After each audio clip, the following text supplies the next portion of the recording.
Ya, bismillahirrahmanirrahim. Assalamualaikum warahmatullahi wabarakatuh. Waalaikumsalam warahmatullahi wabarakatuh. Ya, senang sekali saya bisa bertemu dengan teman-teman semua dari Prodi Fakultas Ilmu Kesehatan, baik itu dari kebidanan maupun dari teknologi bank darah.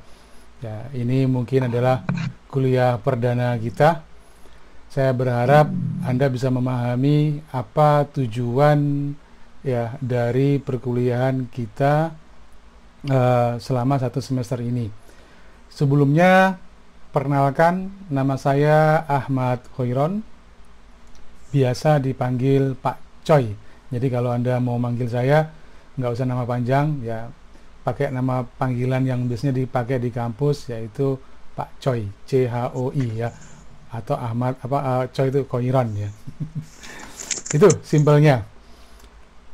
Kemudian selama satu semester ini sebenarnya saya mengajar mata kuliah Personality Development 1 dan 2 di Fakultas Ilmu Kesehatan ini.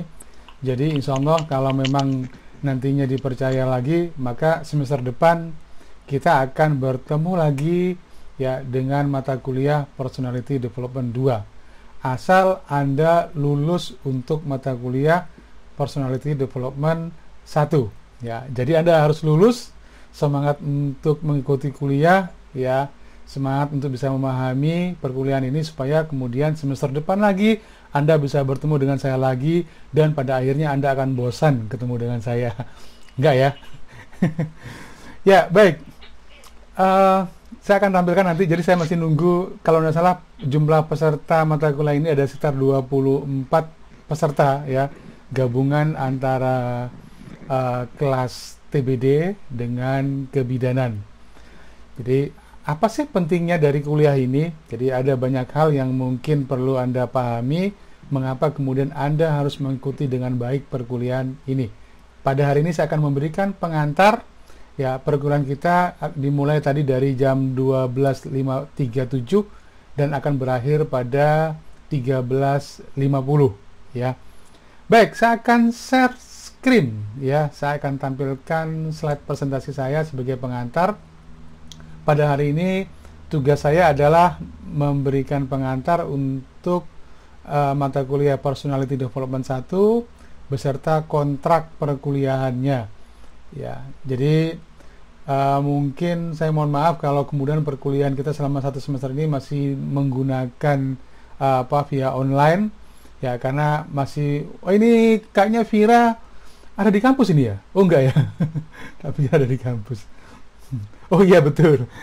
Vira Namkatu ya. Ini kayaknya lagi di kampus. Ya, baik. Ada berapa orang yang ini kuliahnya di kampus ini? Oke ya. Jadi ya oke betul ya. Saya lihat dari videonya Anda dan teman-teman berapa orang ini di kampus ya? Oke ya, selamat selamat menikmati siang hari di kampus yang panas ya. Ya oke. Kayaknya sinyalnya Vira naik turun ya. Yes, oke, fine. Ya baik. Jadi Nur Lela di mana? Oh di rumah ya. Tak saya pikir juga di kampus. Ya karena beberapa teman sepertinya oh bukan ya. Saya pikir di kampus juga. Baik. Ini di kampus juga ya, kalau dari backgroundnya di masjid musola kecil itu ya. Betul Nurla ya. Nurla sama Vira ini kayaknya. Yang sama ya Nurla sama Vira ini yang kayaknya di kampus. Sama oke. Saya akan bagikan slide presentasi saya. Ini dia. Bentar. Saya akan slideshow terlebih dahulu.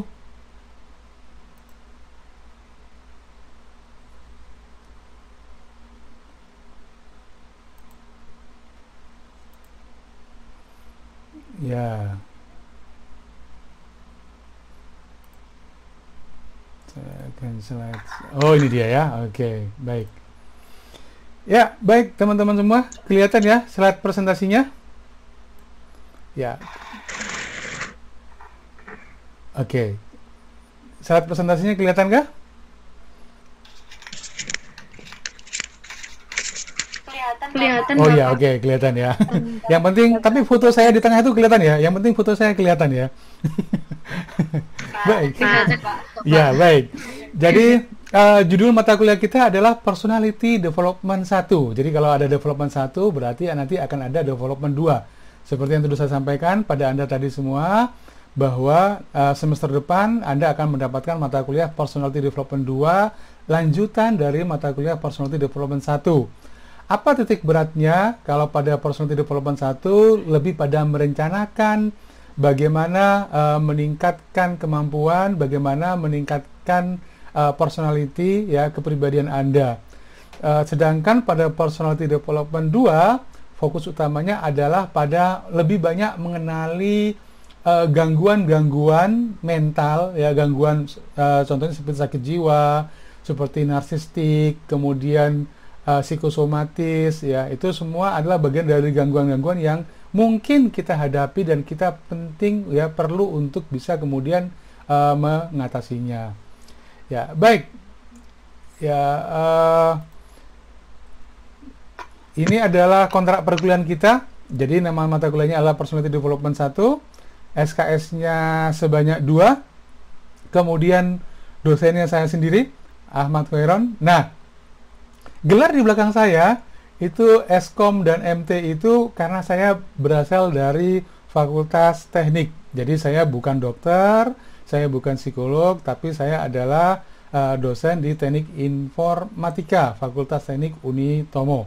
Jadi saya adalah sarjana komputer, magister teknik. Kebetulan di teknik saya dulu mengajar interpersonal communication dan interpersonal skill, yang kemudian akhirnya saya dipercaya untuk mengajar personality development. Saya sudah mengajar personality development itu sudah 3-4 tahun ya.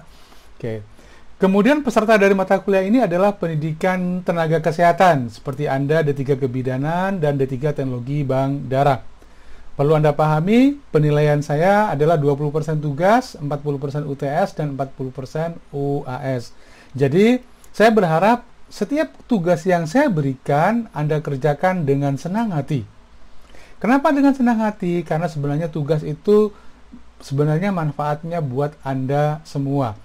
Tugas yang saya berikan pada hakikatnya adalah untuk melatih diri Anda, untuk memacu diri Anda, ya, mencari bahan ataupun melakukan uji coba ya, untuk bisa meningkatkan pengetahuan dan pengalaman Anda dalam bidang personality development. Metode perkuliahannya adalah ceramah ya, dan praktek atau role playing game. Oke. Kemudian tugasnya nanti akan ada makalah dan video. Kok ada video? Ya, bisa saja nanti Anda akan diberi tugas untuk membuat video motivasi, bisa juga video berkaitan dengan materi yang kita bahas ya. Itu bagian dari prakteknya sebenarnya. Baik. Nah, apa sih materi kita yang akan kita pelajari selama 1 semester?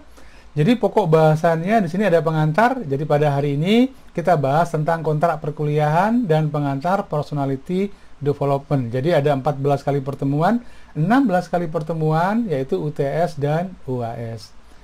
Ya, materi pertama kita akan bahas tentang profil dan kepribadian tenaga kesehatan profesional. Jadi sebenarnya di pokok bahasan ini pemerintah itu memberikan rambu-rambu bagaimana kriteria, bagaimana ciri-ciri seorang ya tenaga kesehatan profesional. Anda semua diharapkan nanti ketika lulus ya pasti akan menjadi tenaga kesehatan profesional, menjadi bidan profesional, menjadi teknisi bank darah profesional. Apa yang disebut sebagai profesional, bagaimana ciri-cirinya, bagaimana kepribadian seorang tenaga kesehatan profesional, ini akan kita bahas pada pokok bahasan pertama. Kemudian pada pokok bahasan kedua, kita akan bicara tentang teori dasar kepribadian. Apa sih personality itu? Kemudian bagaimana seseorang disebut memiliki kepribadian yang baik? Kemudian pendekatan terhadap good personality itu seperti apa? Bagaimana pengenalan konsep diri, citra diri, dan harga diri. Jadi selain kita bicara tentang personality, maka Anda juga harus bisa memahami yang disebut sebagai konsep diri, image, self-image, dan self-esteem. Itu bahasa Inggrisnya begitu. Tapi sebenarnya berkaitan dengan konsep diri, citra diri dan harga diri ini akan berpengaruh pada tingkat kepercayaan Anda, tingkat rasa puas pada diri sendiri, dan tingkat kebahagiaan diri sendiri. Ya, orang yang memiliki self esteem yang baik, harga diri yang baik, dia tidak akan mudah frustasi, apalagi sampai bunuh diri. Nanti akan saya berikan contoh-contohnya, mengapa ada orang yang bunuh diri, apa motif seseorang bunuh diri. Antara orang bunuh diri di Jepang dengan orang bunuh diri di Indonesia ataupun di negara-negara Afrika itu berbeda. Kalau orang Jepang itu bunuh diri karena memiliki harga diri yang tinggi, merasa malu ketika gagal, ya, dan seterusnya, maka kemudian harakiri atau istilahnya dikenal bunuh diri tersebut menjadi pilihan utama mereka. Tetapi berbeda dengan orang-orang yang ada di Indonesia. Sangat menarik sekali kalau kita bahas di contoh-contoh kasusnya. Mengapa ada orang jelek tapi percaya diri? Tetapi justru yang aneh, mengapa ada orang yang cakep tapi nggak percaya diri? Apa faktor-faktornya? Ya kan? Oke ya. Oleh karena itu kemudian nanti kita akan sambung itu di pembahasan pokok bahasan yang ketiga, yaitu bagaimana meningkatkan rasa percaya diri. Mengapa seorang tenaga kesehatan penting untuk bisa mengembangkan diri sehingga kemudian juga memiliki rasa percaya diri yang baik dalam melaksanakan tugasnya. Ya. Nih, yang keempat kita akan bahas tentang komunikasi dan kepemimpinan. Mengapa ini menjadi penting? Karena komunikasi itu salah satu soft skill, salah satu keterampilan yang dibutuhkan untuk bekerja. Maka Anda akan paham tentang bagaimana komunikasi dan etika dalam berkomunikasi, kemudian juga bagaimana kepemimpinan dan juga bagaimana mengukur performansi atau penampilan diri. Ya, jadi sebenarnya dari cara orang berkomunikasi kita bisa tahu apakah seseorang tersebut tampak pintar atau tidak. Apakah seseorang itu berpendidikan atau tidak. Apakah seseorang itu memiliki rasa percaya diri yang baik atau tidak, bisa dilihat dari cara dia berbicara. Oleh karena itu kemudian penting bagi Anda ya untuk bisa menampilkan jati diri Anda sebagai pribadi yang memiliki rasa percaya diri yang tinggi ya, sehingga orang akan percaya bahwa Anda memang layak untuk dipilih baik sebagai tenaga kesehatan maupun sebagai calon menantu. Loh, ya betul ya. Jadi kalau Anda jomblo tapi kemudian Anda nembak nggak dapat-dapat, atau Anda nunggu ditembak tapi kok nggak ada yang nembak, maka sebenarnya Anda bisa memperbaikinya dari rasa percaya, membangun kepribadian ini ya, dan bagaimana membangun komunikasi yang baik ya. Oke. Pokok bahasan yang kelima kita akan bahas tentang tata wiraga. Tata wiraga itu sebenarnya kalau dalam bahasa lainnya disebut sebagai tata busana. Ya, jadi kalau ada pepatah yang mengatakan jangan menilai seseorang dari tampilannya, jangan menilai buku dari covernya, memang ada betulnya. Tetapi sekali lagi kebiasaan kita semua di masyarakat bahwa orang biasa menilai diri kita itu dari apa yang tampil ya, yang Anda gunakan. Ya, baik itu baju yang Anda gunakan, busana yang Anda gunakan, ya. Kemudian mungkin juga model anting-anting, warna lipstik Anda, model bando Anda, ya, dan seterusnya.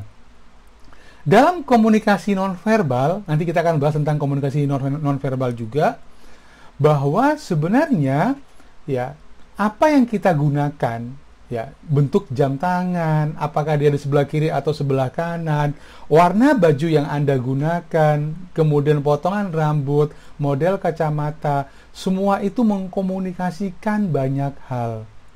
Ya, jadi ada yang namanya cold read dan hot read.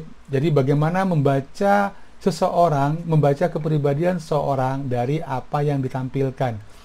Kita bisa mengetahui apa isi hati, apa pikiran seseorang, ya, tidak hanya dari apa yang dia katakan, tetapi bisa juga dari bagaimana gerak-geriknya, cara dia berbusana, ya. Itu semua bisa kita gunakan sebagai modal untuk bisa berkomunikasi. Oke. Kemudian pokok bahasan yang keenam berkaitan dengan lingkungan kerja. Suatu saat Anda akan bekerja, atau mungkin sebelum lulus Anda juga mungkin sudah bekerja ya, sudah kerja praktek atau sudah magang. Maka bagaimana cara untuk bisa beradaptasi di lingkungan kerja yang baru? Ya, bagaimana kemudian Anda menampilkan keramah tamahan di lingkungan kerja? Bagaimana Anda bisa menjadi pribadi yang bisa diterima di lingkungan kerja manapun? Ya, ini menjadi sangat penting. Kalau Anda punya personality yang baik, maka Anda akan menjadi pribadi yang mudah diterima oleh siapapun. Ya, kalau Anda punya kemampuan dalam beradaptasi, maka Anda menjadi pribadi yang menarik bagi siapapun untuk bisa diajak berteman. Ya. Oke. Kemudian pokok bahasan yang ke-7 berkaitan dengan etika profesi. Dalam sebuah konteks adaptasi dengan lingkungan, maka penting sekali bagi Anda untuk bisa memahami bagaimana etika dan moral, ya, mana yang baik dan benar, mana yang baik dan buruk, ya, sesuai dengan profesi Anda. Kalau Anda misalnya teknologi bank darah, misalkan, maka ketika ada seorang pasien atau seorang pendonor yang ternyata mungkin itu tetangga Anda dan ternyata dia didiagnosis penyakit HIV AIDS. Boleh nggak menyebarkan informasi tersebut ke lingkungan Anda, misalkan? Kalau Anda adalah seorang bidan, misalkan, boleh nggak misalkan menilai body dari ibu yang akan melahirkan yang menjadi pasien Anda, istilahnya body shaming. Maka ada beberapa aturan, ada beberapa etika, ya, yang menjadi aturan ketika Anda menjalani profesi sebagai tenaga kesehatan. Apa saja? Ya, terkait dengan tenaga kesehatan, ya, etika profesi dengan teman sejawat Anda, dengan senior sejawat Anda, maupun dengan, ya, klien-klien atau pasien Anda. Ya, baik. Itu yang sebelum UTS, ya. Setelah UTS, materi kita nanti berikutnya berkaitan dengan interpersonal. Ya, ini berkaitan dengan ada dua hal sebenarnya, interpersonal skill dan ada interpersonal communication.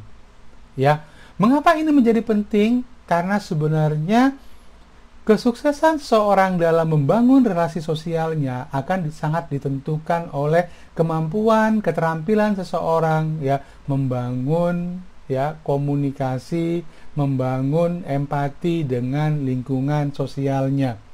Maka kita akan bahas tentang human relationship, ya, dan juga nanti mungkin sedikit di bagian prakteknya ada berkaitan dengan jamuan, teori dan praktek. Mudah-mudahan ini cukup waktunya, ya. Anda paham bahwa makan atau jamuan, mungkin kalau di rumah makan sembarang. Anda mau duduk di kursi, mau lesehan di bawah, itu no problem. Anda mau makan di piring, atau Anda mau makan di panci, atau di tempayan, ya, it's okay, fine, ya, selama Anda hidup sendiri.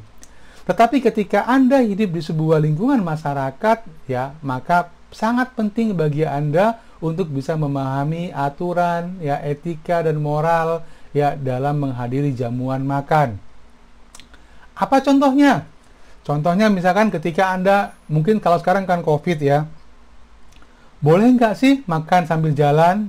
Ya, boleh aja kok, orang-orang semuanya makan seperti itu. Boleh nggak sih minum di, ya, boleh nggak sih makan di, nah itu, ya. Maka kalau itu jamuan akan berkaitan dengan, kalau Anda datang ke sebuah restoran, maka biasanya akan berkaitan dengan jamuan. Ya, apakah, atau Anda datang ke sebuah tempat prasmanan, misalkan ada teman Anda nikahan, atau ada saudara Anda nikahan, maka biasanya kalau nikahan itu makanan disajikan dalam bentuk buffet, ya. Jadi disediakan di sebuah tempat, Anda tinggal ngambil piring sendiri, ngambil nasi sendiri, ngambil sayur sendiri, dan seterusnya. Nah, bagaimana etika yang baik dalam menghadiri jamuan? Entah itu standing party ataupun Anda mengikuti round table. Round table itu ada sebuah meja bundar, kemudian di situ ada beberapa piring, ada mangkok sup, ya, ada beberapa model sendok, Kalau itu stick, biasanya juga disediakan garpu dan pisau, ya. Maka Anda harus paham bagaimana memanfaatkan perangkat makan tersebut. Atau mungkin Anda juga pernah makan di restoran Jepang, ya, entah itu di Hoka-Hoka Bento, Hokben, ataupun di Hanamasa, ya, ataupun di ramen misalkan. Biasanya makan di tempat restoran Jepang ataupun Cina, maka Anda akan makan dengan menggunakan sumpit. Maka bagaimana etika makan, ya, baik itu makan nasi ataupun makan mie, ramen ataupun yang lainnya dengan menggunakan sumpit, ya. Jadi nggak sembarangan juga. Sebenarnya nggak masalah kalau Anda makan sendirian, oke, ya, fine. Semua etika itu hanya berlaku ketika Anda hidup atau berkumpul dengan orang lain. Tapi etika tidak berlaku ketika Anda hidup sendirian, terutama kalau Anda hidup sendirian di kamar atau di hutan. Kalau Anda tinggal di hutan, mau Anda makan sambil tertawa terbahak-bahak, is okay, fine. Tetapi kalau Anda datang di sebuah perjamuan, maka sampai ketika Anda motong daging, ya, atau di restoran ketika Anda motong daging dengan menggunakan pisau, jangan sampai kemudian berbunyi, ya. Itu contohnya. Yang kesembilan, ya, pokok bahasan yang kesembilan, kita akan bahas tentang networking. Apa itu networking? Ya, networking itu adalah kemampuan kita untuk bisa membangun relasi yang baik dengan orang lain, ya, atau istilahnya membangun jejaring. Jadi semakin banyak teman, semakin banyak saudara, semakin banyak orang yang kita kenal, maka itu Anda punya potensi rezeki yang bagus. Jadi orang itu akan punya umur panjang dan rezeki yang bagus kalau kemudian dia punya banyak teman dan saudara. Maka sekarang ini Anda kuliah di Fakultas Ilmu Kesehatan, jadikan teman-teman kuliahmu sebagai teman kuliah dan sebagai saudara. Saling menyapa, saling bercengkrama, ya, saling mengenal, ya, walaupun mungkin sementara sebagian di antara Anda belum mungkin pernah bertemu secara langsung, karena tadi saya lihat ada yang mungkin dari NTT, ya, ada yang dari luar kota, ya. Oke, nanti kita akan bahas secara spesifik apa sih keuntungan networking, ya, bagaimana cara membangun networking. Kemampuan Anda dalam berkomunikasi ini sangat diutamakan. Bagaimana cara mengembangkan pembicaraan dengan seorang yang belum Anda kenal, bagaimana menjadikan orang yang belum Anda kenal menjadi kenal, kenal menjadi teman, teman menjadi sahabat, sahabat menjadi saudara. Ya, jadi ada banyak cara. Ya, kalau Anda yang laki-laki misalkan, gimana Pak saya cara menembak? Wah, nih. Jadi sebenarnya kalau sekarang di era modern ini, PDKT atau pendekatan itu tidak harus laki-laki yang nembak perempuan, ya, tetapi bisa saja kemudian perempuan yang bisa melakukan PDKT pada pria, tetapi caranya harus juga tidak boleh vulgar, ya kan? Tidak boleh ngetutin kemana-mana, ngejar kemana-mana, di WA setiap hari, udah makan belum, gimana keadaanmu hari ini, gitu kan? Oke. Ya, kemudian yang ke-10 kita akan bahas tentang etika kerja dan pelayanan, ya.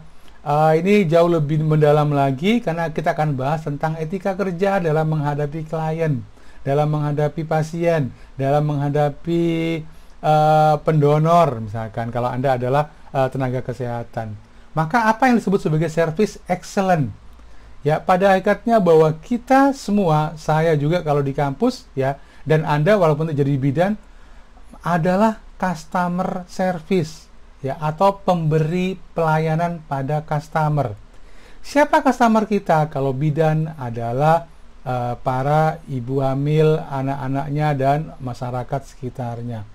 Siapa customer untuk teknisi bank darah? Mereka yang membutuhkan darah, mereka yang membutuhkan pelayanan dari rumah sakit maupun dari PMI. Oleh karena itu kemudian sangat penting bagi Anda memahami bagaimana service excellent, bagaimana memberikan pelayanan terbaik bagi klien kita. Ya, klien itu bukan hanya tadi pendonor dan ibu hamil, tetapi bisa juga atasan kita, rekan kerja kita, itu juga adalah klien kita. Kemudian sub bahasannya kita akan bahas tentang handling komplain. Bagaimana jika ada yang komplain, ada yang mengkritisi, ada yang protes terhadap pelayanan kita, ya, karena biasanya sangat mungkin ya ada kesalahpahaman, ya, maka kita harus paham bagaimana cara mengatasi komplain dari orang lain. Kemudian yang ke-11 yaitu membangun sikap. Oke. Kalau dalam bahasa agamanya biasanya disebut sebagai akhlak, ya, attitude. Jadi membangun sikap itu artinya bahwa seorang yang memiliki personality yang baik, yaitu mereka yang memiliki, bukan hanya memiliki keterampilan dalam berkomunikasi, ya, tetapi juga memiliki sikap, ya, memiliki afektif, ya, memiliki perasaan juga yang dia bagus, ya, baik dari caranya dia bergaul dengan orang lain, istilahnya itu kalau kita sebut sebagai akhlak, ya, jadi atau good attitude. Nah, bagaimana membangun sikap yang baik? Maka membangun sikap yang baik biasanya dimulai dari membangun pola pikir yang baik. Kita nanti akan bahas secara khusus bagaimana membangun pola pikir, ya, kemudian juga bagaimana berpikir positif, bagaimana menjadi pribadi yang kreatif, yang kritis. Jadi sekarang yang lagi banyak dikembangkan yaitu creative thinking dan critical thinking, ya. Creative thinking dan critical thinking. Jadi creative thinking itu berkaitan dengan bagaimana seseorang berpikir yang tidak biasa, ya, yang bisa menghasilkan hal yang disebut mungkin baru, ya, yang tidak terpikirkan oleh orang lain. Sedangkan critical thinking itu nanti akan berkaitan dengan bagaimana memiliki kemampuan berpikir untuk berpikir kritis, tidak mudah ditipu oleh orang lain, tidak mudah percaya pada hal-hal yang hoax, bahkan menjadi penyebar hoax, ya. Critical thinking dan creative thinking itu sebenarnya satu kesatuan. Orang yang bisa berpikir kritis biasanya juga adalah orang yang bisa berpikir kreatif. Kalau positive thinking atau berpikir positif itu adalah orang-orang yang selalu bisa bahagia di segala keadaan, ya. Baik, yang ke-12, pokok bahasan yang ke-12, saya berharap nanti akan ada materi berkaitan dengan persiapan kerja, ya. Walaupun Anda masih semester awal, tetapi penting sekali bagi Anda untuk bisa memahami bahwa kalau Anda tidak bekerja, tidak membuat pekerjaan sendiri, maka artinya bahwa Anda akan melamar pekerjaan. Maka bagaimana cara menulis surat lamaran pekerjaan, baik dikirim melalui pos maupun dikirim melalui email. Kemudian akan ada proses wawancara, bagaimana proses wawancara kerja, ya, bagaimana persiapan dan teknik wawancara. Ya, ini menjadi pokok bahasan kita. Ada 12 pokok bahasan yang penting untuk bisa nanti kita akan bahas, ya. Setahu saya bahwa di Fakultas Ilmu Kesehatan itu kuliahnya bukan sekali dalam seminggu, tetapi biasanya dibuat dua hari atau 2 kali dalam seminggu. Nanti tolong Komting, ya, Mbak Meli atau siapa, kabari saya kapan lagi jadwal perkuliahan untuk minggu ini, ya. Karena selain berkaitan dengan teori, maka juga nantinya akan juga berkaitan dengan praktek, ya. Bisa saja kemudian nanti ketika nanti pada waktu wawancara kerja, kita akan coba untuk wawancara kerja secara online. Ya, oke, kita lanjutkan. Sampai di sini ada pertanyaan kah? Silakan. Referensi yang saya gunakan ada banyak sekali buku, ya, Ethic in Midwifery, ya, etika untuk kebidanan, ya, etika dan kode etik bidan di Indonesia, undang-undang kesehatan, peraturan hukum kesehatan, etika hukum kedokteran, ya, dan beberapa undang-undang yang lainnya yang menjadi materi kita. Yang selebihnya berkaitan dengan materi berkaitan dengan buku-buku tentang kesehatan, ya, dan psikologi tentunya. Baik, sampai di sini saya hilangkan dulu slide presentasinya. Saya ingin lihat kira-kira bagaimana tampilan Anda, ya. Di sini ada Cindy Lola, ada Meli Utami, ada Nurlela, Sela Gaitedi, ya, Stefani Lele Maha, Nawal Fortuna. Ini kebanyakan namanya dari luar pulau, ya. Tiranti Delkar, ini dari mana? Anda dari mana? Dari NTT kah? Tiranti? Maluku, Pak. Maluku, ya? Oke, dari Maluku. Iya, Pak. Ya, ini ada juga Sulisnawati Dama, dari mana? Oh, ya, oke, ya. Behti Mila, ini Behti Mila di mana ini tempatnya ini? Ya, ya, Behti Mila, Anda di mana? Dari mana?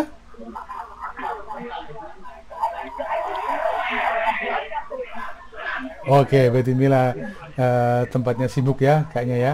Baik.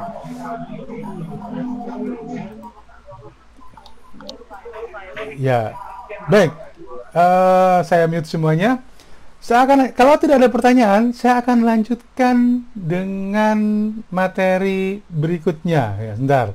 Sebelumnya saya akan screen capture terlebih dahulu. Ya, siapa saja yang mengikuti perkuliahan pada siang hari ini. Ini ada Saiful. Nah, ini Saiful ini siapa ini? Ada Saiful. Ini akun. Ini Saiful ini nama aslinya atau nama bapaknya ini?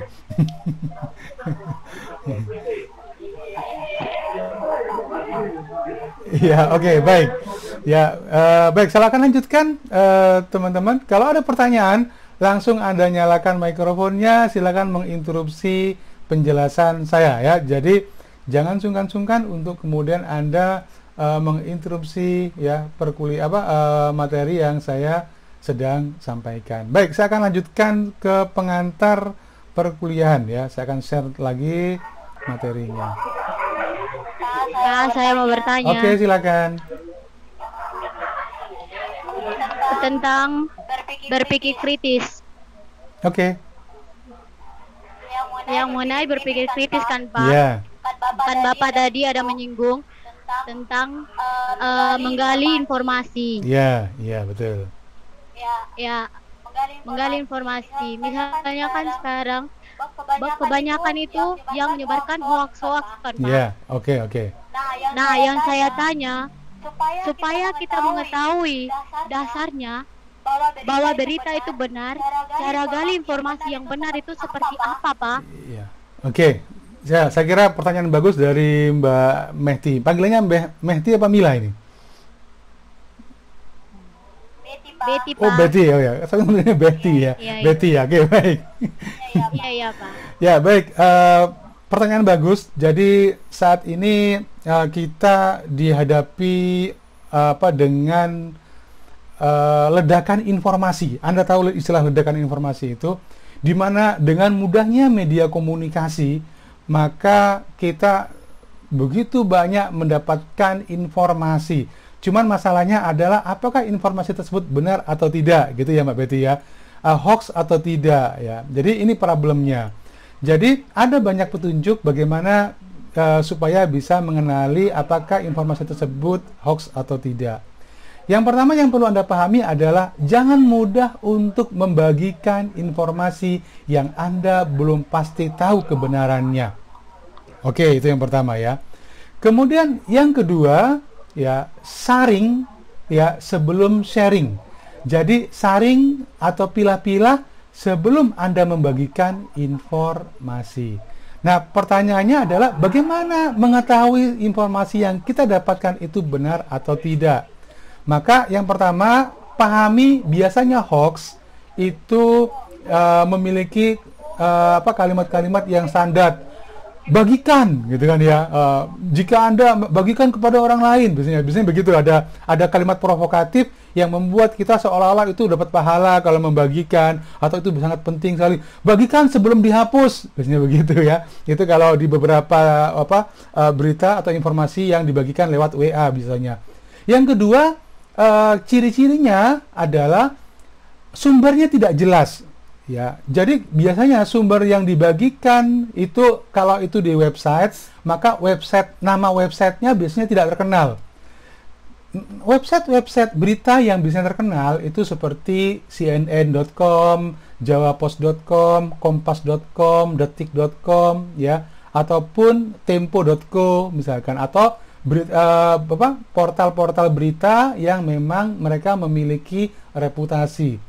Tetapi jangan bagikan yang dari Blogspot, ya, ataupun dari website-website yang biasanya dia tidak cukup bagus. Begini, jangankan website yang tidak terkenal, website terkenal pun seperti Tribun News pernah juga membagikan hoax, ya, pernah juga membagikan hoax.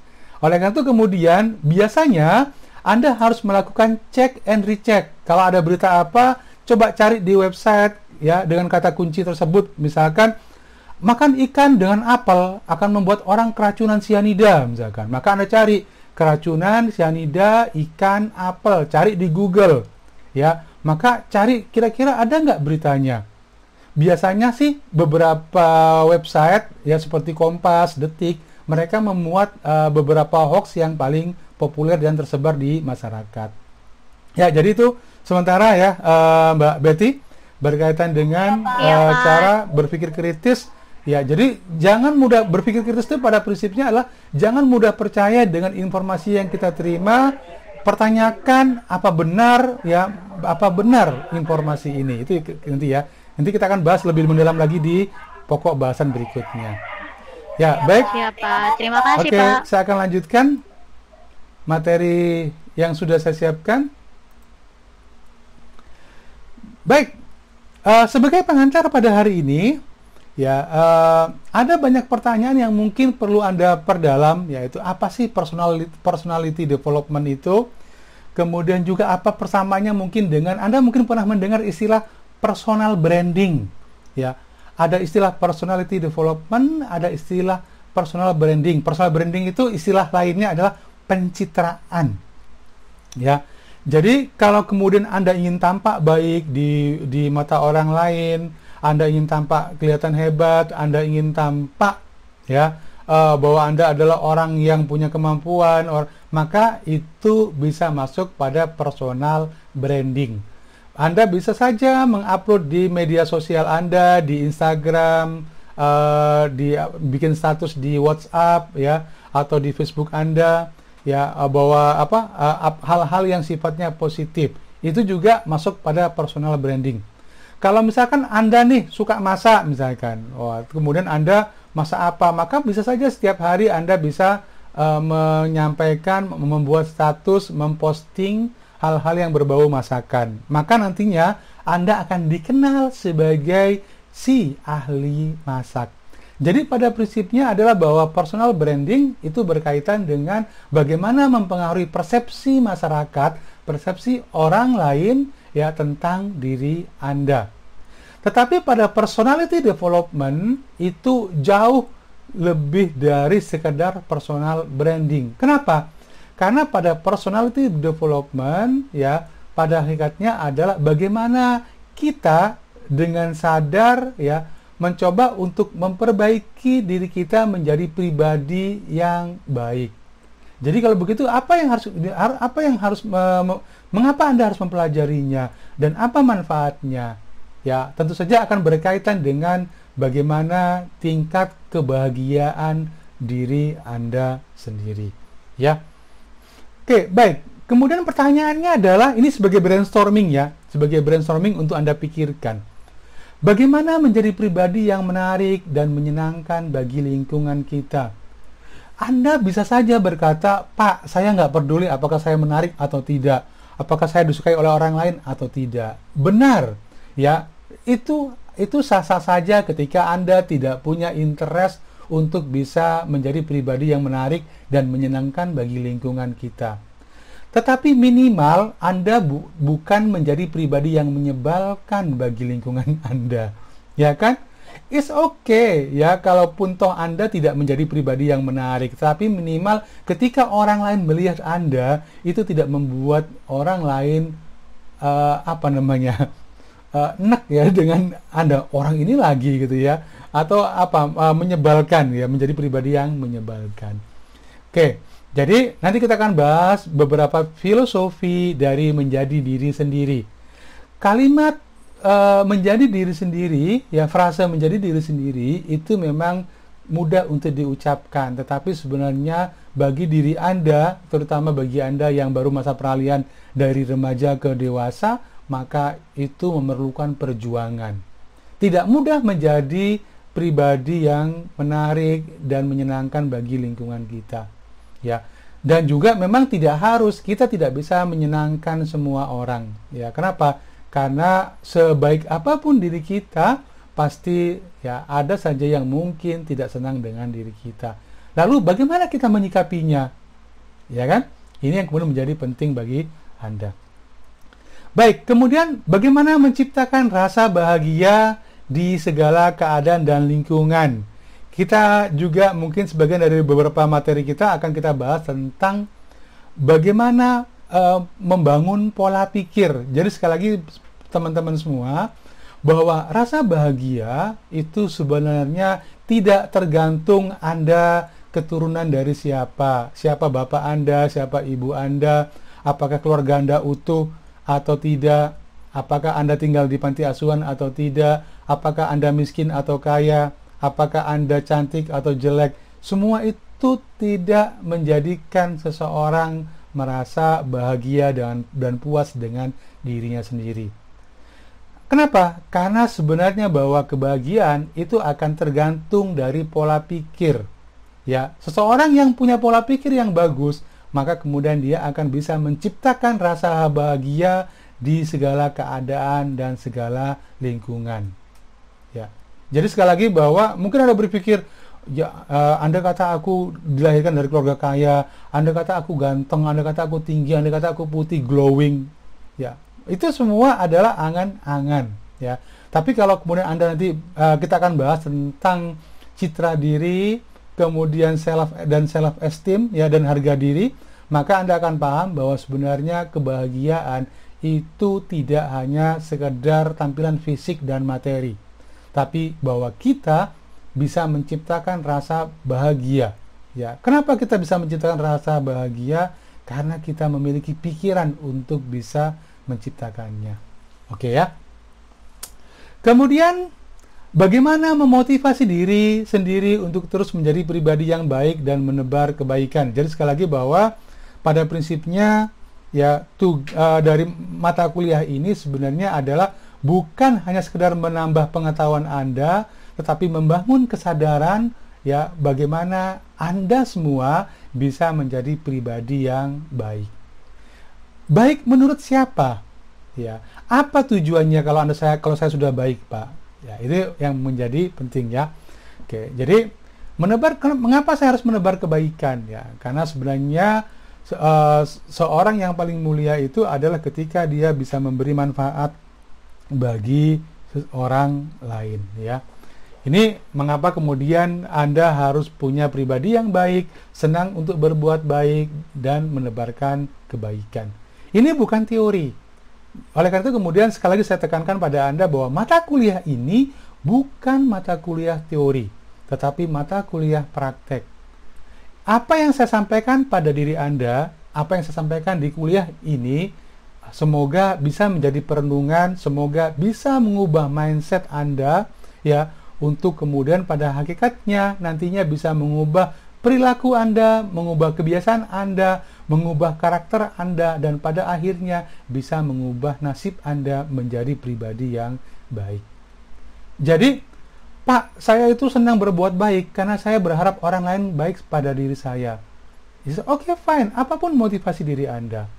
Ya, tetapi apakah kalau kemudian orang yang Anda baiki ternyata tidak baik pada diri Anda, apakah Anda akan kecewa?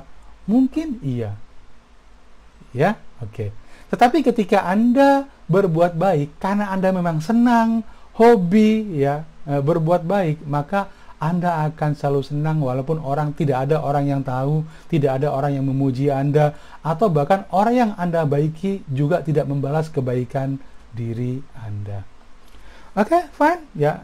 Apa target akhirnya? Pada target akhirnya adalah bahwa Anda akan mendapatkan sukses. Ya. Apa itu sukses? Ya, bahwa sukses itu setiap orang itu tidak sama. Setiap orang memiliki ukuran sukses yang berbeda. Ya, nanti akan saya ceritakan pada Anda, ada seorang teman baik saya, ya, yang dia luar biasa, ya, dia meninggalkan kampung halamannya, meninggalkan keluarganya, datang ke Surabaya, dimulai dari hidup menjadi tukang bersih-bersih, kemudian dia kuliah lagi, ya, dan seterusnya. Jadi ada banyak teman-teman saya yang dia memulai hidupnya ya dari selangkah demi selangkah menggapai kesuksesan sampai kemudian akhirnya dia mendapatkan kesuksesan yang jauh lebih besar lagi. Jadi pada prinsipnya adalah bahwa sukses itu adalah anak tangga yang Anda harus naiki, yang Anda harus Anda harus langkahkan kaki Anda ke setiap anak tangga ya. Jadi sukses besar itu didapatkan dari sukses yang kecil ya, dan mungkin juga ya Anda harus kumpulkan menjadi sukses besar. Jadi contohnya begini, sukses itu. Anda sudah sukses untuk daftar sebagai mahasiswa. Oke, maka beri apresiasi pada diri Anda ya, bahwa ternyata Anda sekarang sudah menjadi mahasiswa dan ini adalah kuliah pertama Anda. Coba bayangkan betapa banyak teman Anda yang lulus SMA dan mereka tidak kuliah. Berarti bahwa Anda harus bersyukur karena Anda mendapatkan kesuksesan untuk bisa menjadi mahasiswa. Oke? Kemudian berikutnya Anda harus sukses di setiap harinya. Ya, sukses untuk bisa mengikuti kuliah, bangun pagi kalau kuliahnya pagi hari ya, atau tetap tidak ngantuk kalau kuliahnya siang hari seperti saat ini. Ya, maka di akhir semester Anda harus juga mendapatkan kesuksesan dengan lulus semua mata kuliah dengan nilai yang baik. Ya, minimal B+, ya. B+ itu berarti Anda dapatkan nilai 3,5 ya, atau amin atau bahkan A. Jadi artinya bahwa kesuksesan besar didapatkan dari ketika Anda berhasil meraih kesuksesan kecil ya yang sudah Anda lakukan. Jadi pertanyaannya adalah bagaimana menjadi pribadi yang sukses?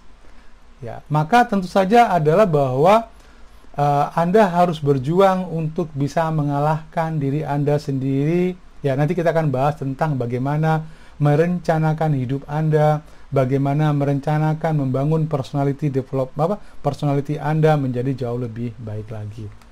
Pada akhirnya adalah bahwa kuliah Anda di Fakultas Ilmu Kesehatan ini adalah cita-cita Anda semua, semoga lulus tepat waktu semua, ya, yaitu menjadi tenaga kesehatan yang kompeten, menjadi teknisi ya, tenaga bandara ataupun bidan ya yang handal dan profesional ya.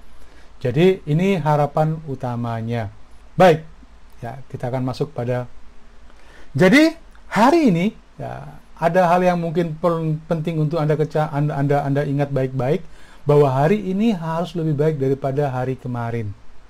Artinya adalah bahwa ketika Anda bangun pagi, ucapkan selamat pagi Indonesia, selamat pagi ya Meli, selamat pagi Pak Choi gitu ya. Selamat pagi diri saya sendiri ya. Sebutkan nama diri Anda sendiri, maka kemudian Anda katakan pada diri Anda bahwa hari ini saya harus lebih baik daripada hari kemarin.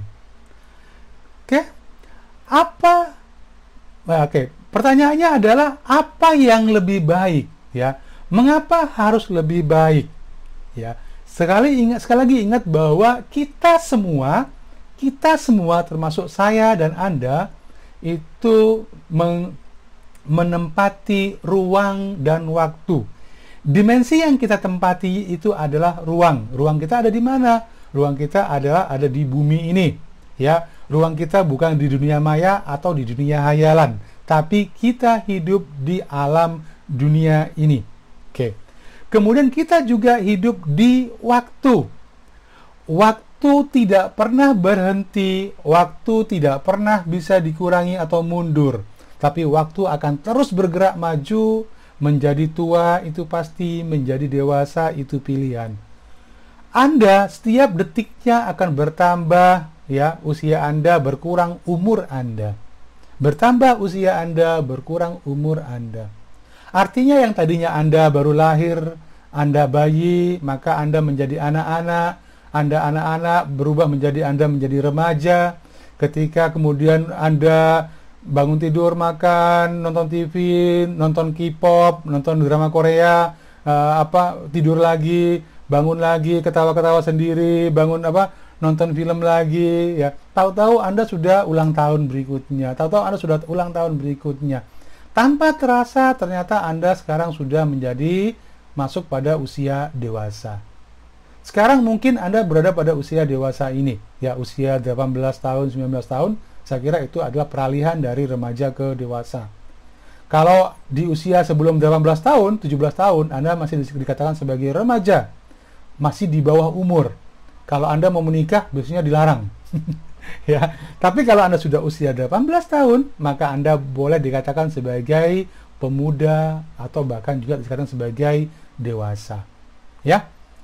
Maka kemudian setelah Anda kuliah, Anda akan bekerja, lulus bekerja, Anda akan berkeluarga, dan suatu saat Anda akan menjadi tua, dan suatu saat juga Anda akan meninggalkan alam dunia ini. Dalam arti kata bahwa waktu akan terus bergerak, manfaatkan sebaik mungkin waktu Anda. Maka dari itu kemudian hilangkan kebiasaan menunda-nunda waktu. Nanti saja, nanti saja, nanti saja. Kenapa? Karena waktu itu tidak bisa diulang kembali, tidak bisa Anda, ya, jadi kenapa? Yang masa lalu, jadi waktu sedetik yang lalu itu adalah masa lalu dan Anda hidup di hari ini, sedangkan nanti saja itu adalah apa yang akan datang. Anda tidak akan pernah tahu kapan, ya, apa sesuatu akan terjadi di depan Anda. Oleh karena itu kemudian ketika Anda memiliki waktu, maka kemudian Anda harus ubah kebiasaan Anda untuk bisa menghargai waktu. Wal asri, demi masa, ya, maka sebenarnya rugi, ya. Orang-orang yang melalaikan waktu itu adalah orang-orang yang merugi. Orang-orang yang rugi. Orang-orang yang sukses itu adalah orang-orang yang begitu menghargai waktu. Sambil contoh misalkan begini, teman-teman semua. Ketika Anda bangun tidur, apakah Anda sudah merencanakan apa yang akan Anda kerjakan hari ini? Oh, jam 10, jam 12.30 saya ada kuliahnya Pak Choi sampai dengan jam 13.50. Setelah kuliahnya Pak Choi, saya akan istirahat sejenak, santai-santai, leye-leye. Kemudian jam asar, saya sholat asar, kemudian saya nonton drama Korea. Sampai jam berapa? Sampai jam 10 malam. Gitu ya. Jadi, nanti kita akan bahas tentang bagaimana manajemen waktu, ya. Mengapa kemudian menjadi begitu penting? Karena tidak ada orang sukses, ya, tanpa mereka menghargai waktu dan mengelola waktu mereka dengan sangat baik. Kalau waktu Anda senggang, contoh nih misalkan, ini contoh, suatu saat Anda datang ke bank, Anda antri lama. Apakah antri itu menyenangkan? Tidak. Antri itu tidak menyenangkan. Atau mungkin ada juga yang kemarin mungkin vaksin. Ketika Anda antri untuk vaksin, apakah antri vaksin itu menyenangkan? Enggak, Pak. Lama, bosen. Apalagi kuota internet habis, Pak. Nggak bisa browsing, nggak bisa mainan IG. Kapokmu kapan? Ya. Maka, kalau Anda paham bahwa kemudian Anda harus memanfaatkan waktu sebaik mungkin, Anda pergi kemana-mana, gunakan waktu untuk belajar apapun. Belajar agama iya, belajar tentang soft skill iya, belajar tentang personality development iya, ya. Atau belajar fotografi, ya. Anda pakai handphone Anda, ada objek bagus, coba Anda foto, ambil dari angle yang berbeda, kemudian Anda lihat, mungkin nggak usah pakai filter. Atau kalau seperti saya biasanya, saya bawa buku kemana-mana. Saya bawa tas, di dalamnya ada buku. Ketika kemudian suatu saat saya stuck, tidak bisa kemana-mana, ya, maka kemudian contohnya adalah ketika tadi saya harus antri di bank tadi, maka kemudian saya bisa menunggu sambil membaca buku. Maka waktu yang kita gunakan untuk menunggu itu masih bisa bermanfaat. Syukur-syukur kalau mungkin di handphone Anda ada banyak e-book yang bisa Anda manfaatkan. Ya, oke. Baik, itu kira-kira ya pemahaman Anda. Jadi mengapa? Karena sebenarnya setiap orang, Anda semua dan saya adalah manusia yang tumbuh. Ketika kita berhenti untuk tumbuh, maka artinya bahwa kontrak kita hidup di dunia itu sudah habis. Maka senyampang Anda masih di usia sepertiga dari hidup Anda, maka manfaatkan sebaik mungkin untuk bisa meningkatkan diri Anda ya menjadi pribadi yang jauh lebih baik lagi. Nah, pertanyaannya saya ulangi lagi adalah apanya yang lebih baik, Pak? Ya, kalau setelah ikut kuliah ini kamu harus lebih baik. Iya, Pak, apanya yang lebih baik? Ya. Baik. Apa yang harus lebih baik setelah Anda mengikuti perkuliahan ini? Pertama adalah bahwa Anda harus memiliki kesadaran yang jauh lebih baik lagi dibandingkan sebelum Anda mengikuti perkuliahan. Kesadaran bahwa Anda adalah pribadi yang berharga, kesadaran bahwa Anda harus menjadi pribadi yang sukses, kesadaran bahwa setiap orang punya potensi yang sama untuk bisa sukses, kesadaran bahwa setiap orang harus bisa memiliki rasa percaya diri sebagai bagian dari ya modal utama untuk sukses. Dan kesadaran-kesadaran yang lainnya. Oke. Ada banyak orang yang kemudian dia frustasi karena dia merasa tidak berharga dirinya. Tetapi ketika Anda memiliki kesadaran bahwa kita sebenarnya adalah orang-orang yang beruntung. Bagaimana taunya bahwa kita, enggak Pak, saya itu tidak beruntung Pak. Orang tua saya bercerai, saya hidup bersama ibu, bapak saya enggak tahu entah kemana. Hei, jangan salah. Anda masih tetap beruntung, teman. Kenapa masih beruntung? Karena masih ada orang tua Anda, walaupun mungkin orang tua tunggal atau single parent. Masih ada nenek kakek, masih ada paman, masih punya saudara, masih punya teman, dan masih punya dosen seperti saya. Ya, itu. Kenapa? Karena jauh di sana ada orang yang dia nggak pernah tahu siapa bapak ibunya. Dia nggak pernah, ketika dia lahir, dia sudah ada di panti asuhan. Atau ada juga yang dia dibuang di tempat sampah. Tetapi Anda, Anda adalah pribadi yang beruntung karena Anda masih punya orang tua. Anda masih punya nenek kakek. Anda masih punya teman. Anda masih punya dosen. Oke ya? Oke. Yang kedua adalah bahwa apanya yang harus lebih baik lagi? Bahwa setiap hari Anda harus punya ilmu pengetahuan dan keterampilan yang jauh lebih baik lagi. Menyambung dari apa yang disampaikan oleh pertanyaan Betty tadi, Pak, berpikir kritis. Oke, Anda akan bisa berpikir kritis kalau Anda punya banyak ilmu pengetahuan dan keterampilan. Ya, kuliah ini adalah bagian dari bagaimana membuat diri Anda menjadi pribadi ya yang punya pengetahuan dan keterampilan. Keterampilan bagaimana? Keterampilan untuk bisa memahami diri sendiri, keterampilan untuk bisa memahami orang lain, keterampilan untuk bisa berkomunikasi dengan orang lain. Setelah Anda punya pengetahuan dan keterampilan, maka kemudian Anda harus meningkat pada pemahaman. Pahami bagaimana diri Anda. Iya ya, saya kok begini ya. Saya kok begini ya. Saya kok begini. Mengapa kok saya mudah bete? Kenapa kok saya? Nah, oke? Mungkin juga Anda akan paham bagaimana orang tua Anda kok suka marah-marah, mengapa adik Anda kok nakal sekali, misalkan. Mengapa kakak Anda kok sering usil. Kenapa? Karena Anda memiliki pemahaman tentang diri Anda, tentang kepribadian, tentang karakter. Ya, bahwa setiap orang memiliki karakter yang berbeda-beda. Apa yang membuat setiap orang memiliki karakter yang berbeda? Mengapa dua orang anak kembar yang dilahirkan hanya selisih menit saja tetapi ya diasuh oleh orang tua yang sama tetapi memiliki kepribadian yang berbeda? Ya, maka bagaimana pembentukan kepribadian? Ini yang kemudian juga penting untuk bisa Anda pahami, ya. Setelah Anda memiliki pemahaman yang bagus, maka jangan lupa tanggung jawab. Anda adalah manusia dewasa, Anda bukan lagi anak kecil, bukan lagi remaja. Ketika Anda anak kecil dulu, Anda main bola, Anda mungkin main bola bekel. Ya, ketika Anda main bola bekel, ternyata nggak sengaja Anda menjatuhkan piring atau menjatuhkan gelas, dan Anda bilang, bukan aku, Mak, bukan aku. Tetapi ketika Anda menjadi pribadi yang dewasa, maka itu artinya bahwa Anda sudah mampu menerima tanggung jawab dan resiko apapun dari setiap perbuatan Anda. Oke ya. Maka berikutnya ya, kalau Anda punya ilmu pengetahuan dan punya keterampilan, ya Anda harus punya tanggung jawab yang jauh lebih besar lagi. Sehingga kemudian itu semua nantinya bisa masuk sebagai bagian dari membangun pola pikir Anda. Jadi ilmu pengetahuan, keterampilan, dan pemahaman yang baik itu adalah bagian dari bagaimana membangun pola pikir Anda. Ya.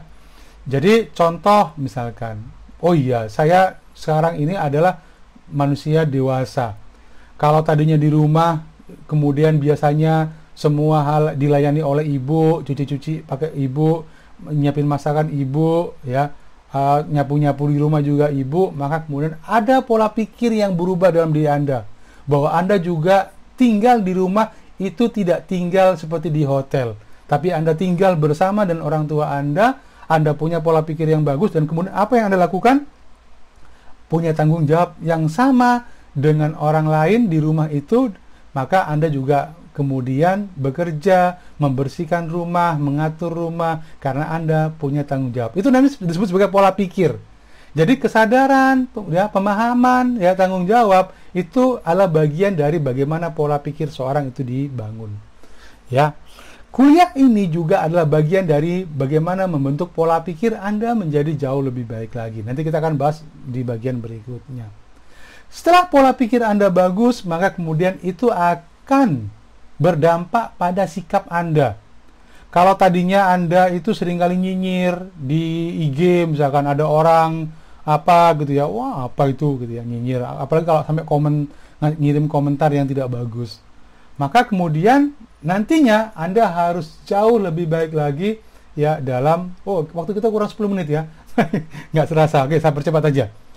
Perilaku ya, sikap yang jauh lebih baik lagi. Sikap yang dilakukan berulang-ulang, maka itu disebut sebagai perilaku ya.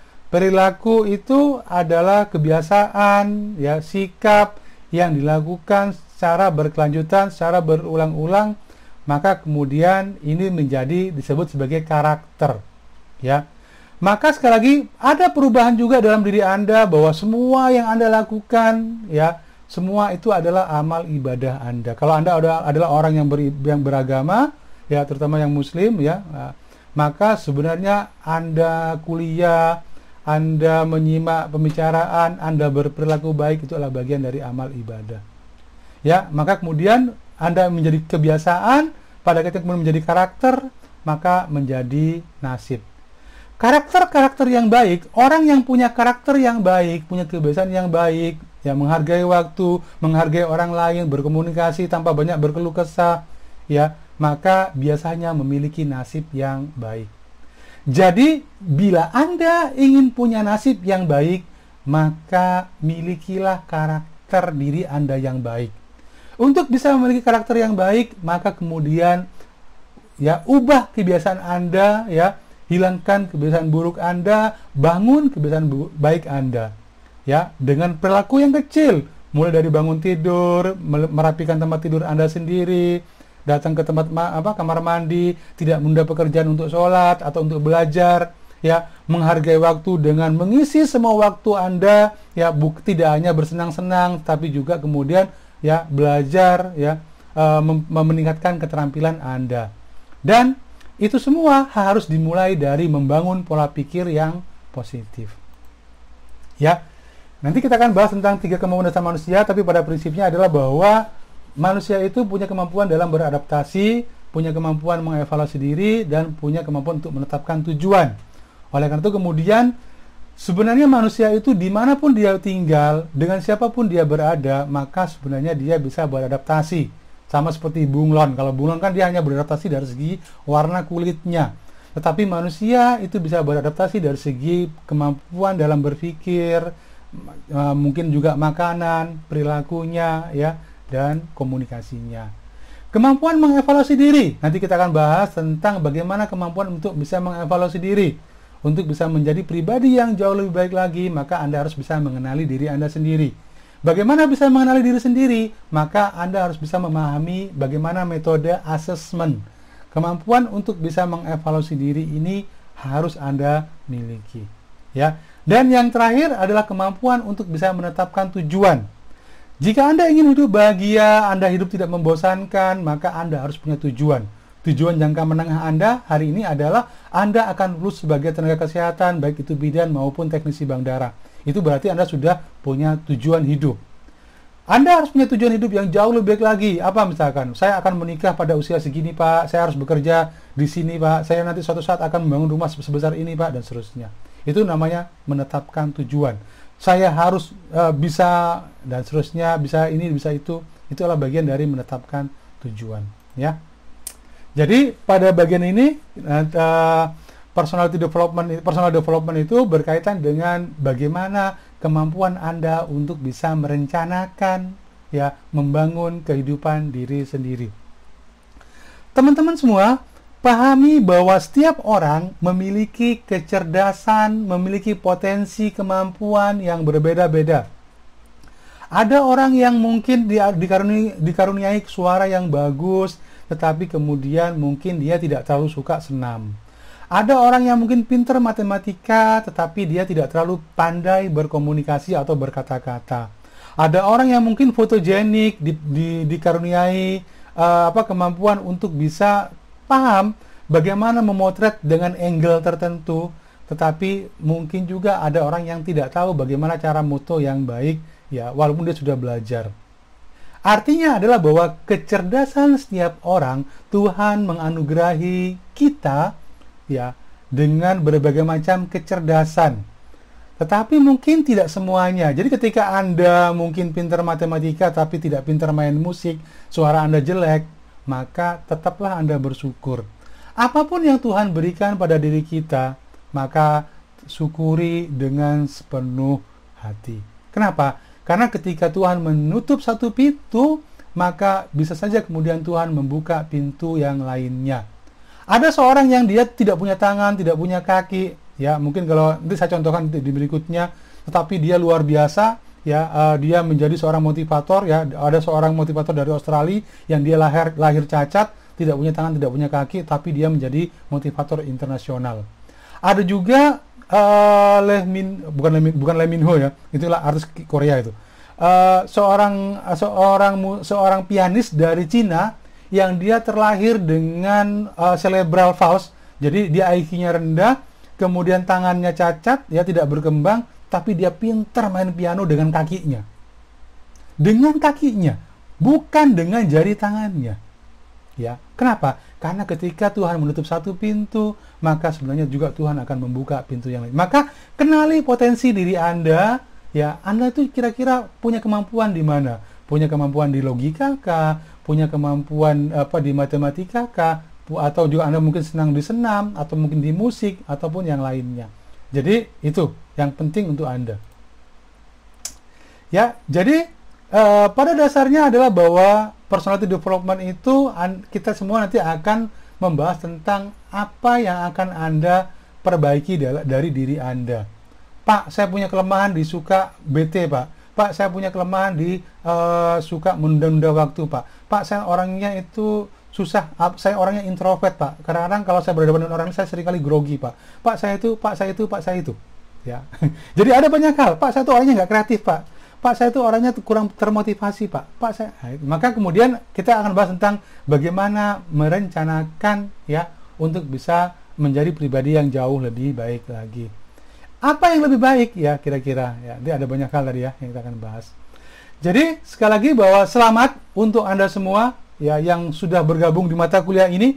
Ya, saya berharap Anda akan terus belajar, Anda akan terus sadar dan punya pemahaman bahwa Anda harus bisa menjadi pribadi yang lebih baik, pribadi yang sukses, dan di masa yang akan datang Anda menjadi tenaga kesehatan, ya, yang kompeten ya dan profesional ya. Saya kira itu untuk materi yang bisa saya bagikan pada Anda.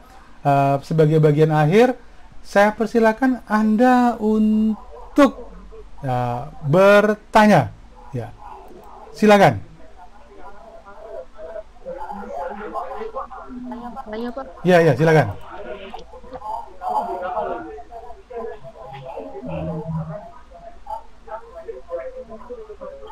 Pertanyaan tentang pribadi yang menarik lingkungan. Halo, bagaimana?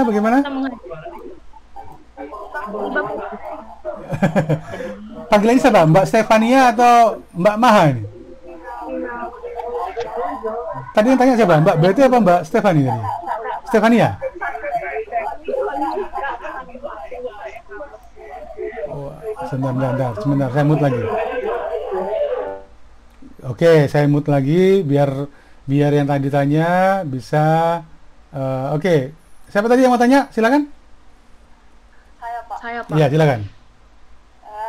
Saya bertanya tadi Bapak membawa materi tentang bagaimana menjadi pribadi yang menarik dan bukan bagi lingkungan.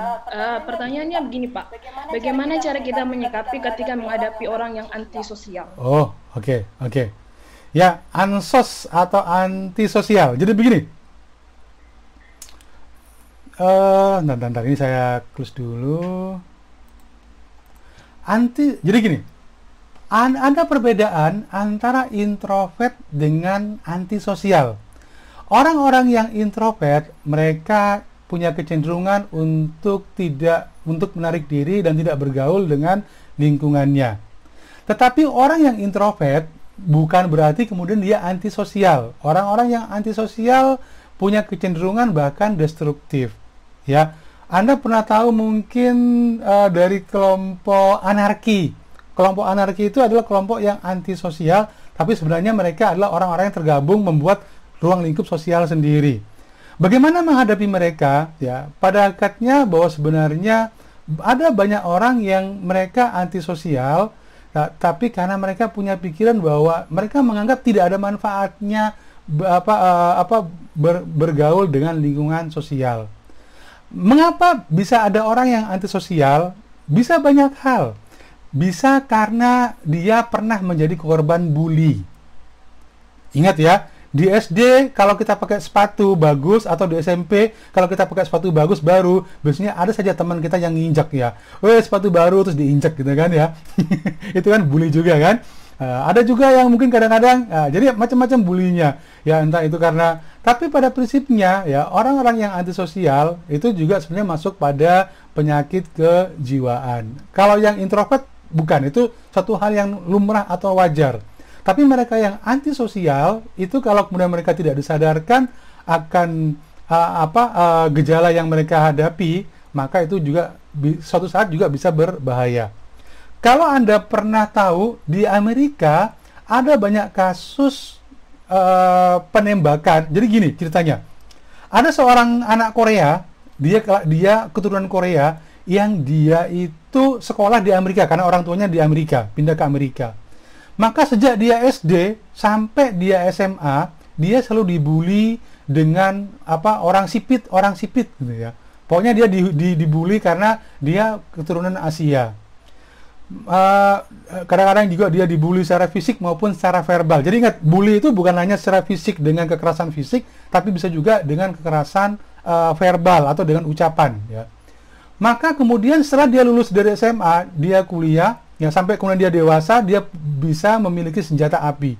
Dia senang banget main model-model game PUBG. Anda tahu PUBG kan? Main tembak-tembakan itu ya. Maka dia beli tembak-tembak beneran ya, senapan serbu dan seterusnya, pistol, Glock dan seterusnya. Suatu saat kemudian dia begitu dendam dengan teman-temannya, bahkan dengan sekolahnya. Maka dia bawa semua senjata api yang dia miliki, kemudian dia datang ke sekolahnya dulu, SMA dulu, dia kemudian buka kelas, ya ditembaki satu persatu orang yang ada di kelas tersebut. Saya lupa berapa korbannya, kalau nggak salah yang meninggal 20 orang. Mengapa bisa terjadi seperti itu? Dia menjadi antisosial karena dia pernah menjadi korban bully. Ya, nanti kita akan bahas itu. di pertemuan berikutnya. Apakah di antara Anda ada yang pernah menjadi korban bullying? Seberapa parah? Bagaimana cara Anda mengatasinya? Itu kalau ada pada diri Anda. Pak, bagaimana kalau itu terjadi pada teman saya? Maka cara terbaik adalah ketika Anda bisa menjadi teman komunikasi yang baik bagi dia. Ya, jadilah pendengar yang baik, jangan pernah menghakimi, menjustifikasi apa yang disampaikan. Jadi begini teman-teman semua. Kalau Anda punya adik atau punya kakak atau punya teman yang dia curhat pada diri Anda, maka teman yang baik itu adalah ketika Anda menjadi teman curhatnya yang baik. Jadilah pendengar yang baik. Jadilah pendengar yang baik. Ya. Kemudian jangan menjustifikasi, oh enggak begitu, salah itu. Maka kemudian dia akan bahkan menimbulkan perdebatan. Sehingga kemudian pada akhirnya dia malas untuk curhat pada Anda. Kenapa? Walaupun mungkin Anda tidak bisa memberikan jalan keluarnya, tapi ketika Anda mendengarkan curhatan, itu sudah menjadi jalan yang terbaik bagi teman Anda tersebut. Gitu ya sementara ya. Ada lagi kah? Silakan. Satu pertanyaan terakhir. Ini sebelum menjelang jam 2 ini. Mudah-mudahan Anda semua sudah makan siang. Silakan. Kalau saya tidak bisa jawab, maka itu akan jadi PR bagi saya ya. Untuk saya jawab di pertemuan berikutnya.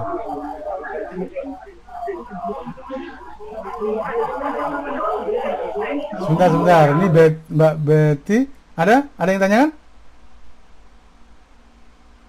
Naila?